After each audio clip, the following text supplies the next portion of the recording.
శ్రీహరికోట నుంచి తొలిసారి ఓ private rocket నింగిలోకి దూసుకెళ్లింది. అగ్నికుల్ కాస్మోస్ ఎయిర్ఫోర్సెస్ సంస్థ రూపొందించిన అగ్ని బాన్ రాకెట్ ప్రయోగం విజయవంతమైంది.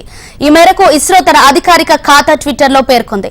దేశంలోనే మొదటి సెమీ క్రయోజెనిక్ ఇంజిన్ ఆధారిత రాకెట్ గా అగ్ని బాన్ రికార్డులకెక్కింది. దేశీయంగా రూపొందించిన 3D ప్రింటెడ్ ఇంజిన్ ను ఇందులో ఉపయోగిస్తున్నారు. ఇస్రో అధిపతి డాక్టర్ సోమనాథ్ ప్రత్యేకంగా షార్కు చేరుకొని దగ్గరుండి పర్యవేక్షించారు.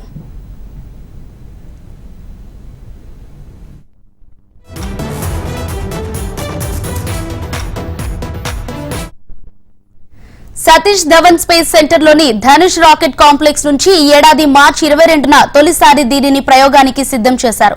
చివర్లో సాంకేతిక లోపంతో వాయిదా వేశారు. మళ్లీ ఏప్రిల్ నెల 6న మరోసారి ప్రయోగానికి సిద్ధమైనప్పటికీ సాంకేతిక పరమైన కారణాలు, వాతావరణ పరిస్థితులు అనుకూలంగా లేకపోవడంతో వాయిదా పడింది. వీటన్నింటినీ అధిగమించి మే 28న తెల్లవారుజామున 5:45 మరోసారి ప్రయోగానికి సిద్ధమయ్యారు. రాకెట్ లాంచ్ కు సరిగ్గా 11 సెకండ్ల ముందు కమాండ్ కంట్రోల్ సిస్టంలో సాంకేతిక లోపం తలెత్తడంతో ప్రయోగాన్ని నిలిపివేశారు. అనేక ఆటంకాలను అధిగమించి చివరగా ఈ రోజు ఉదయం ఈ రాకెట్ సక్సెస్ఫుల్ గా నింగిలోకి దూసుకెళ్లింది.